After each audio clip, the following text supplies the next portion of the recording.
नमस्कार दोस्तों। यदि आप यूपीएससी या स्टेट की पीसीएस परीक्षाओं की तैयारी कर रहे हैं तो प्लीज़ चैनल को सब्सक्राइब कर लीजिए, क्योंकि इसमें जो भी करंट अफेयर्स के इम्पोर्टेंट सेगमेंट हो सकते हैं उसका एनालिसिस हम प्रोवाइड करने का प्रयास करते हैं। तो आज के वीडियो में हम डिस्कस करेंगे जो खिलौना उद्योग है, इसकी चर्चा क्यों चल रही है, इसका क्या महत्व है। और आप जानते हैं कि पिछले साल आत्मनिर्भर भारत अभियान की घोषणा की गई थी प्रधानमंत्री श्री नरेंद्र मोदी जी के द्वारा। इस पर हमने पिछले साल करीब 1.5 घंटे की वीडियो बनाई थी। इसी के मद्देनज़र प्रधानमंत्री जी का ये विचार है कि खिलौना उद्योग को थोड़ा सा बढ़ावा दिया जाना चाहिए, जिससे कि आत्मनिर्भरता की राह जो है वो थोड़ी सी और आसान हो। हमारी निर्भरता जो खिलौना उद्योग पर बहुत ज़्यादा है उसको कम किया जाए। तो जहाँ तक मुझे ऐसा प्रतीत होता है कि खिलौना उद्योग से प्रश्न जो हैं 2021 या 22 तक इससे संबंधित कुछ न कुछ मेंस में प्रश्न ज़रूर ही पूछा जा सकता है। तो इसलिए ये बहुत ही महत्वपूर्ण सेगमेंट है। इसमें हम कुछ बिंदुओं पर दृष्टिपात करेंगे, लेकिन यदि इसमें कोई और नया डेवलपमेंट होता है तो हम उस पर भी ज़रूर वीडियो प्रोवाइड करेंगे। इसमें स्टेट पीसीएस या यूपीएससी में प्रश्न पूछे जा सकते हैं। अगर हम अर्थशास्त्र या अर्थव्यवस्था के नज़रिए से देखें तो, इसके अलावा यदि भारतीय समाज या संस्कृति से देखें तो भी प्रश्न पूछे जा सकते हैं। लेकिन चूँकि इसकी जो बात है वो रेज़िलियंस इंडिया यानी कि आत्मनिर्भर भारत से ज़्यादा है, तो हम खिलौना उद्योग जो है, टॉय इंडस्ट्री, इसको मुख्य रूप से अर्थव्यवस्था या आर्थिक विकास के नज़रिए से देखने का प्रयास करेंगे। अभी प्रधानमंत्री नरेंद्र मोदी जी एक अपनी मन की बात की है जून के 2021 में। इसके अलावा एक मीटिंग की गई थी, जिसमें टॉय से संबंधित कुछ लोग आए थे, अपने एक साथ मिले, एक जगह पे कॉन्फ्रेंस हुआ उनका। उसमें प्रधानमंत्री जी ने एक ऑनलाइन कॉन्फ्रेंस में हिस्सा लिया था, उसमें संबोधन दिया था। उसका यदि देखें नाम क्या है, तो इस वाले आर्टिकल में यदि आप देखेंगे तो लिखा हुआ है कि विगत 24 जून को प्रधानमंत्री नरेंद्र मोदी जी ने टॉय कैथन 2021 के प्रतिभागियों को वीडियो कॉन्फ्रेंस के माध्यम से संबोधित किया था। तो उस जो मीटिंग थी उसका नाम था टॉय कैथन 2021। तो चलिए डिस्कशन को और आप आगे बढ़ाते हैं। खिलौना जो है वो बच्चों के लिए बहुत ज़्यादा महत्वपूर्ण होता है। एक तो उनकी हैप्पीनेस यानी उनको खुश करने के लिए, उनका थोड़ा-सा मनोरंजन हो इसके लिए, लेकिन उससे भी ज़्यादा खिलौने का उद्देश्य तब जाके पूरा होगा जब बच्चों का उसके माध्यम से मानसिक विकास संभव हो सके। बच्चे जब छोटे होते हैं तभी से उनका संपर्क सबसे पहले कह लें कि जो भौतिक वस्तु से आता है वो है खिलौना। और खिलौने के माध्यम से उनके दिमाग का धीरे-धीरे विकास होता है, संरचना बनती है। खिलौने का स्ट्रक्चर या डिज़ाइन अगर हम इस तरीके से बनाएँगे कि उसमें कुछ हिंसा या कुछ भेदभाव जैसी बातें होंगी, तो उनके दिमाग में वो छवि धीरे-धीरे बनती चली जाती है कि संसार जो है इसी प्रकार से है। एग्ज़ाम्पल के रूप में यदि हम देखें कि मान लीजिए कोई खिलौना इस प्रकार से है कि कोई व्यक्ति खड़ा हुआ है, वो अपने हाथ में एक बड़ा-सा गन लिया हुआ है और गन से वो जो है मान लीजिए किसी को मार रहा है। अब इस खिलौने से यदि वो बच्चा खेलेगा तो बचपन में ही उसके दिमाग में ये संरचना धीरे-धीरे डेवलप होगी कि बंदूक कुछ होता है, अपनी ताकत को दिखाने के लिए इसका प्रयोग हम कर सकते हैं। तो ये तो एक एग्ज़ाम्पल है। जैसे कभी-कभी खिलौने के माध्यम से भेदभाव भी हम देख सकते हैं। फॉर एग्ज़ाम्पल, यदि बचपन से ही लड़कियों या बच्चियों को इस प्रकार के खिलौने दिए जाएँ जिसमें वो चूल्हा-चौका करते हुए दिखाई जा रही हैं, या गुड़िया दे दिया जाए जो गुड़िया रो रही है इस प्रकार से, तो बच्ची के दिमाग में ये बैठ जाएगा कि बच्चियाँ जो होती हैं, लड़कियाँ, वो इस प्रकार के काम करती हैं, उनको इस प्रकार से रहना चाहिए, थोड़ा-सा कमज़ोर रह कर के रहना चाहिए। तो ऐसे ये खिलौने जो होते हैं वो मानसिक विकास करने में कह लें कि एक भूमिका निभाते हैं। तो खिलौना बच्चे को खुश करने के साथ-साथ ही मानसिक विकास के लिए भी उपयोगी होते हैं। तो ये ज़रूरी हो जाता है कि खिलौने का डिज़ाइन इस प्रकार से हो कि उनका मानसिक विकास सकारात्मक दिशा में हो सके, ना कि भेदभाव या नकारात्मक दिशा में हो। अगर हम खिलौना देखें किस-किस चीज़ों के बनते हैं, तो एक तो लकड़ी के, पत्थर, मिट्टी मिट्टी के खिलौने बनते हैं जो पारंपरिक रूप से, प्लास्टिक और कुछ दूसरी भी कृत्रिम वस्तुएं हो सकती हैं जिसके माध्यम से परंपरागत खिलौने बनते हैं। इसके अलावा अभी वर्तमान समय में देखें तो नई तकनीकी, जो न्यू टेक्नोलॉजी वाले रंग बिरंगी गुड़ियाँ हैं या मैकेनिकल सेट है पूरे, इस प्रकार से उसकी डिज़ाइन की हुई है कि मतलब उसको प्रेस करेंगे कहीं से तो वो रोएगा, कहीं से प्रेस करेंगे तो वो हंसेगा, पूरी उसकी मैकेनिकल डिज़ाइनिंग इस प्रकार से होती है। तो नए नए प्रकार की ये हैं। इसके अलावा डिज़ाइनर बोर्ड गेम्स हो गए, फिर लीगो पज़ल्स हो गए कि कुछ ऐसा गेम, कुछ ऐसा हम टॉय बनाएं जिससे बच्चे जो हैं उसको पजल को हल कर सकें, जिससे उनके दिमाग का विकास हो, जो लॉजिकल थिंकिंग है इसका डेवलपमेंट हो सके। फिर कंप्यूटर गेम्स भी हो सकते हैं अच्छे अच्छे प्रकार के। कंप्यूटर गेम्स में इस बात का ध्यान दिया जा सकता है कि इसका उपयोग बहुत ज़्यादा ना हो। इसके अलावा doll house, stuffed animals, robot और रिमोट कंट्रोल से चलने वाले खिलौने, ये सब मुख्य रूप से प्रचलन में हैं। तो ये तो इसके कुछ रूप हो गए। इसके अलावा वैश्विक खिलौना बाज़ार में भारत की यदि स्थिति देखा जाए तो वो ज़्यादा अच्छी नहीं है, 1.5 अरब डॉलर के आसपास है। जबकि वैश्विक स्तर पर देखा जाए तो खिलौना बाज़ार में वर्तमान में करीब 100 अरब डॉलर का मार्केट है, लेकिन भारत 1.5% यानी कि 1.5 अरब डॉलर के आसपास ठहरता है। जबकि भारत एक बहुत बड़ा बाज़ार है, बहुत बड़ा हब भी बन सकता है। यहाँ पे कई सारे प्रकार के खिलौने, जो पारंपरिक खिलौने हैं, कठपुतली हैं, जो भारतीय संस्कृति को प्रेरित करने वाले टॉयज़ हो सकते हैं, उसको हम प्रमोट कर सकते हैं, बना सकते हैं। और इस वैश्विक भागीदारी में भारत की जो हिस्सेदारी है उसको हम बहुत ज़्यादा बढ़ा सकते हैं। देश में करीब करीब 80% खिलौने जो हैं वो इंपोर्ट कराए जाते हैं और उनमें से भी 70% खिलौने अकेले चाइना से मंगाए जाते हैं और 30% अन्य देशों से मंगाए जाते हैं। तो स्थिति आप देख सकते हैं कि 80% खिलौने मंगाए जा रहे हैं, जबकि भारत में जो जनजातीय समूह हैं या गरीब जो सोसाइटी है, जहाँ पे इकोनॉमिकल डेवलपमेंट ज़्यादा अच्छी मात्रा में नहीं हुआ है, उनके आय का स्तर ठीक नहीं है, तो उनको हम एक बहुत बड़ा अवसर प्रदान कर सकते हैं कि वो खिलौने बनाएं, मिट्टी के खिलौने बनाएं या लकड़ी के खिलौने बनाएं, कठपुतली वाला डिज़ाइन बनाएं। नई नई उनको एक लॉजिस्टिक सपोर्ट देना पड़ेगा, फाइनेंसिंग करना पड़ेगा, उनको एक मार्केट मुहैया करानी पड़ेगी। सरकारी सपोर्ट जब मिलेगा तो जनजातीय इलाकों वाले लोग भी, महिलाएं जो हैं, इसमें रोज़गार पा सकती हैं और इस हिस्सेदारी को बहुत ज़्यादा मात्रा में बढ़ा सकती हैं, जिससे देश में आत्मनिर्भरता वाली स्थिति बढ़ेगी।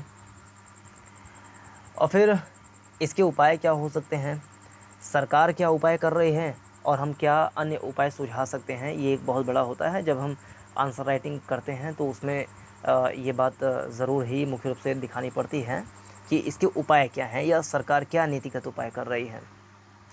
तो सरकार का तो पहला उपाय ये है कि सरकार खिलौना उद्योग को 24 प्रमुख प्राथमिकता वाले सेक्टरों में स्थान दिया है।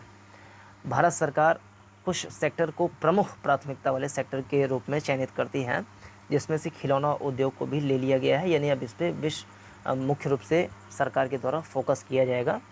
इसके अलावा रेजिलियंस इंडिया यानी आत्मनिर्भर भारत अभियान के तहत वोकल फॉर लोकल वाली संकल्पना प्रधानमंत्री जी ने दी थी, जिसमें हम ये कर सकते हैं कि हर एक व्यक्ति अपने स्तर पर इन चीज़ों को ख़रीदे, अपने बच्चों को दे और इसका प्रमोट करे अन्य सोशल मीडिया के माध्यम से, यूट्यूब के माध्यम से और मेन स्ट्रीम मीडिया के माध्यम से हम चित्र खींच के भेजें और जनजातीय इलाके में कैसे इसमें काम हो रहा है, डेवलपमेंट हो रहा है, कैसे बांस से खिलौने बन रहे हैं। इसके लिए हम अपने अपने स्तर पर वोकल हों और वोकल ही ना हो बल्कि उनकी चीज़ों को हम खरीद भी लें। तो इस तरीके से हम कैसे कर सकते हैं। तो सरकार की ये उपाय है, एक कह लें कि उन्होंने प्रमोट करने के लिए ये शब्द चयनित किया है, वोकल फॉर लोकल। इसके अलावा खिलौनों के आयात शुल्क में भारी वृद्धि करने का सरकार ने फैसला लिया है, जिसमें जैसे मान लीजिए चाइना से कोई सामान आता है तो वो यदि बॉर्डर पे ही ऐसा कर दिया जाए कि उस पे बहुत सारा इंपोर्ट ड्यूटी लिया जाए, जैसा कि बताया भी जा रहा है कि 200% जो है इंपोर्ट ड्यूटी को बढ़ा दिया गया है इस पे। 200% बढ़ाने का मतलब ये है कि यदि कोई सामान बॉर्डर पे 100 रुपये का रहा होगा तो बॉर्डर पार करने से पहले इसका 2 गुना ज़्यादा बढ़ जाएगा। 100% मतलब होता है 2 गुना, 200% मतलब होता है कि 3 गुना कहने एक प्रकार से। तो 100 रुपये का है तो ये हो जाएगा 300 रुपये, 200% बढ़ गया इसमें। तो जब चीज़ों का सामान जो प्रोडक्ट हैं उसकी वैल्यू जब इंक्रीज़ हो जाएगी बहुत ज़्यादा मात्रा में, इकट्ठा बढ़ जाएगा, 2 गुना 3 गुना हो जाएगा, तो उससे क्या होगा, देश में उसकी कीमत बढ़ जाएगी। जब कीमत बढ़ जाएगी तो लोग उसको कम मात्रा में ख़रीदना चाहेंगे। तो जाहिर सी बात है कि जब देश में जो चीज़ें बनेंगी वो सस्ती रहेंगी तो उसको ही लोग लेना पसंद करेंगे। तो सरकारी उपाय एक ये किया गया है कि खिलौनों के आयात शुल्क में वृद्धि की गई है। इसके अलावा सरकार ने मेक इन इंडिया अभियान के तहत भी इसको प्रमोट करने की बात सोच रहे हैं। इसके अलावा और क्या उपाय सुझाव, ये तो सरकार के माध्यम से है, प्रेस कॉन्फ्रेंस कर रही है और टॉय करके जो मीटिंग है उसको ऑर्गेनाइज़ करा रही है। अपने स्तर पे मन की बात में इसको प्रमोट किया जा रहा है और लॉजिस्टिक सपोर्ट ये सब बात कही जा रही है, स्टार्टअप शुरू करने की बात की जा रही है। लेकिन अन्य उपाय या सुझाव हम क्या दे सकते हैं अपनी तरफ से? उसमें पहला ये है कि सरकार को एक बहुत बड़ा क्लस्टर बनाना पड़ेगा, टॉय क्लस्टर। टॉय क्लस्टर का तात्पर्य ये है कि जितना भी चैन हो सकता है, टॉय इंडस्ट्री से रिलेटेड जितना भी कह लें सप्लाई चैन हो सकता है, उस पे सरकार को शुरू से लेकर के अंत तक ध्यान देना पड़ेगा। एग्ज़ाम्पल के रूप में, जैसे सबसे पहले स्टार्टअप खुलवाने के लिए सरकार जो है अच्छी मात्रा में लोन प्रोवाइड करे, सस्ते लोन प्रोवाइड करे, जीएसटी में छूट दे। तो पहले कुछ लोगों को इस क्षेत्र में लेकर के आए, उसके बाद अच्छे अच्छे इंजीनियर को सेलेक्ट करें और उनसे कहे कि आप जो है टेक्नोलॉजी का विकास करने में अपनी जो है भागीदारी दें। आप नई नई डिज़ाइन सोचें, और डिज़ाइन किस बेस पर सोचें, ये भी चीज़, ऐसी डिज़ाइन आप बनाएं जिसमें एक भारत श्रेष्ठ भारत का जो सिद्धांत है वो उसमें झलके, यानी कि जो भारत विविधताओं का देश है तो उसमें कैसे विविधता होते हुए भी एकता वाली भाव रहती है, ये चीज़ झलके हमारे डिज़ाइनों में। तो हम ये चीज़ पहले कर सकते हैं कि स्टार्टअप लगाने के लिए कुछ लोगों को प्रमोट करें। दूसरे स्थान पे जो डिज़ाइन हो सकता है वो किस बेस पे हो, यानी किस थीम पे हो, तो एक भारत श्रेष्ठ भारत की झलक उसमें रहे। भारतीय संस्कृति जो इंडियन कल्चर है और पर्यावरण के प्रति भारत की जो गंभीरता है, भारतीय जो मूल्य हैं, इंडियन वैल्यूज़, उसकी समझ उसमें विकसित हो सके। और एक इस बात का ध्यान ज़रूर दिया जाए कि हिंसा या मानसिक तनाव ना उत्पन्न हो खिलौनों के माध्यम से। तो इस बेस पे या स्वतंत्रता संग्राम में जो हमारे सेनानी रहे हैं उनके शौर्य या पराक्रम की कहानियों को इस डिज़ाइन में जो है स्थान दिया जाए, जिससे बच्चे बचपन से ही सीखें कि कैसे कैसे हमारा संस्कृति है, कैसे लोग विविधता के साथ में एक साथ रहते हैं, कितने प्रेम से रहते हैं, सद्भाव के साथ रहते हैं। बचपन से ही उनके दिमाग को ये आकार मिलेगा तो देश के विकास में बहुत ही इसकी बहुत ज़्यादा महत्व है। हम जब बचपन से ही ध्यान नहीं देते हैं, बच्चों के मन में नफ़रत वाले जब बीज बोने का प्रयास करते हैं तो वो बड़े होने के बाद भी जो प्रीजुडिस होता है, पूर्वाग्रह होता है विभिन्न धर्मों, जातियों, रंगों के प्रति, वो पनपता है। बचपन से ही जब हम उनको ये इस बात को ट्रेन करेंगे कि नहीं हम सब एक हैं, इतिहास में ज़रूर ही कुछ कह लें नृशंस कृत्य हुए हैं जो कि निंदनीय हैं, लेकिन हमें वर्तमान को जो है अच्छा बनाना पड़ेगा। जैसे दक्षिण अफ्रीका, वो जो है अंग्रेज़ों का ग़ुलाम था वो देश, लेकिन जब 1994 को, अप्रैल 1994 जब उसको आज़ादी मिली, तो आज़ादी के बाद नेल्सन मंडेला ने कहा था कि हम अपने देश का विकास कुछ इस प्रकार से करेंगे कि उसमें गोरे, काले और जो कह लें कलर्ड लोग हैं सबको स्थान मिलेगा, सबके मौलिक अधिकारों की सुरक्षा की जाएगी, सबको यहाँ पे शेल्टर प्रोवाइड किया जाएगा, सबके साथ इक्वली ट्रीट किया जाएगा। तो उन्होंने अपने कटु अतीत को भुला करके एक स्वर्णिम भविष्य की ओर अपना पाँव बढ़ाया।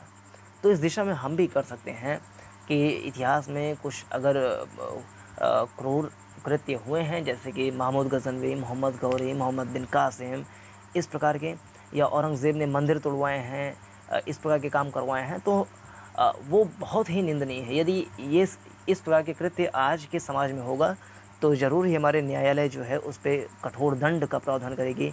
हमारा संविधान जो है सभी संस्कृतियों का सम्मान करने वाली बात करता है। तो हम जो वर्तमान लोकतांत्रिक मूल्य हैं हमारे, उसको हम बेस बनाते हुए खिलौनों का डिज़ाइन करें, ताकि बच्चों का मानसिक विकास जो है, सौहार्द वाली भाव, वो बचपन से ही उनके दिमाग में आता रहे। तो ये एक क्लस्टर वाली बात है कि डिज़ाइन बनाना पड़ेगा। तीसरे स्थान पे हमें पोषण वित्त पोषण फाइनेंसिंग, इसका ध्यान रखना पड़ेगा और बाज़ार की सुविधा प्रोवाइड करनी पड़ेगी। देश के अंदर भी बाज़ार हो। अब खैर बहुत बड़ा बाज़ार तो है, ये 80% हम खिलौना आयात करते हैं, तो बहुत बड़ा बाज़ार तो भारत में ही है। इसके अलावा हम इतना ज़्यादा मात्रा में उत्पादन करें कि इसका एक्सपोर्ट हम बड़े बड़े देशों को करें, जिससे हम चीन को टक्कर दे सकें। चीन के जो टॉय इंडस्ट्री है, हावी है पूरी दुनिया पे, हम चीन के टॉयज़ के विकल्प के रूप में भारतीय टॉयज़ को प्रस्तुत कर सकें। और हमारी संस्कृति, हमारा जो सॉफ्ट पावर है, वो भी इस माध्यम से पूरे विश्व में फैलेगा, जिससे लोग भारत के बारे में अधिक जान सकेंगे। इससे लाभ क्या होगा? पहला तो लाभ ये है कि आयात हमारा कम हो जाएगा, निर्यात बढ़ जाएगा, जिससे विदेशी मुद्रा जो है, ये हमारा मुद्रा भंडार बढ़ेगा। इसके अलावा जो आदिवासी हैं, महिला हैं, गरीब हैं, इनको रोज़गार मिलेगा। जब डिज़ाइनिंग होंगी नई नई चीज़ें की, तो जाहिर सी बात है कि नवाचार यानी इनोवेशन पे बल मिलेगा। और जब नई प्रकार के खिलौने बनाने का विचार आएगा, तो जाहिर सी बात है इससे बहुत सारे लोगों का कौशल विकास यानी कि स्किल डेवलपमेंट में भी जो है उनकी क्षमता विकसित होगी, वो नए नए रोज़गार पा सकेंगे। तो रोज़गार का एक बहुत बड़ा साधन हो सकता है। तो इस वीडियो में मेरे ख्याल से इतना ही पर्याप्त रहेगा।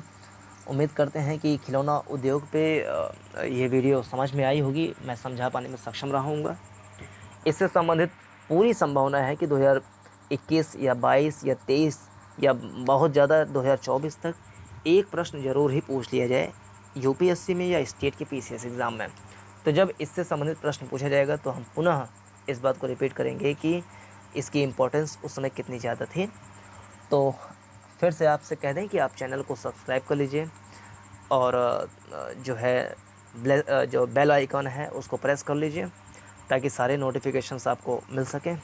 पूरा देखने के लिए बहुत बहुत धन्यवाद। नमस्कार, जय हिंद।